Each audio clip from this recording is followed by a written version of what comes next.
रसजीतम जितम सर्वम, अर्थात जिसने अपने रसनेन्द्रिय को जीत लिया है उसने सब कुछ जीत लिया है। जितम केना रसो ही येना, अर्थात जिसने अपने जीव पर विजय प्राप्त की है वही सच्चा विजेता है। जी हाँ, किसी ने ठीक कहा है, जैसा अन्न वैसा मन और जैसा भोजन वैसा जीवन।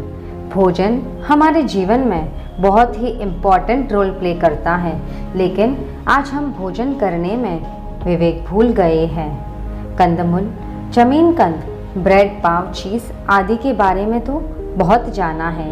आइए आज हम जानेंगे बासी भोजन के बारे में और अपने जीवन में होने वाले बड़े बड़े पापों से बचेंगे। बासी भोजन एक रात बीतने पर अपक्ष होने वाला खाद्य पदार्थ। जिस भोजन में पानी का अंश मात्र भी रह जाता है वह पदार्थ एक रात बीतने पर वासी हो जाता है। पानी की ताकत अप्रतिम कक्षा की है। पानी के कारण पदार्थ बिगड़ जाता है, सड़ जाता है। आध्यात्मिक रूप से देखा जाए तो इसमें बेइंद्रिय लार्य जीव उत्पन्न होते हैं, किसी में फूलन तो किसी में कीड़े, और साथ ही साथ 10 जीवों की भी हिंसा का घोर पाप लगता है। और प्रैक्टिकली देखा जाए तो ऐसा सड़ा हुआ भोजन करने से आरोग्य को भी हानि पहुंचती है। सिर्फ सुबह का ठंडा भोजन यदि हम शाम को वापर लेते हैं तो acidity, gastric, food poisoning, vomiting आदि अनेक बीमारियां हो जाती है। तो ज़रा सोचिए, एक रात पड़ा हुआ सड़ा हुआ भोजन यदि करने से हमें कितना नुकसान पहुंचता होगा।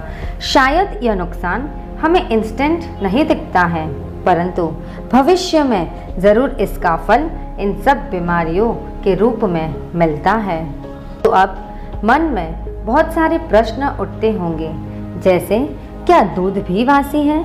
दूधी का हलवा, केक, पेस्ट्रीज आदि सब चीज़ें वासी होती हैं? जी हाँ, यह सब भी वासी होती हैं। अज्ञानता के कारण जाने अनजाने में इतने समय से हम यह सब पाप करते आ रहे हैं, सिर्फ हमारे जीभ के स्वाद के लिए। हम इन बेइंद्रिय जीवों को, इन त्रस्त जीवों को अपने दांतों तले कुचल रहे हैं। हम शायद आध्यात्मिक लेवल पर स्टडीज़ में, तपश्चर्या करने में, मासिक शमन, ओली आदि करने में, बड़े बड़े स्टेज प्रोग्राम्स करने में, भक्ति करवाने में, शासन प्रभावना करने में तो आगे बढ़ गए हैं, परंतु आज अपने आप से एक सवाल ज़रूर पूछना, क्या हम परमात्मा की आज्ञा पालन करने में कहीं चूक तो नहीं रहे हैं? क्या वासी भोजन हमें करना चाहिए?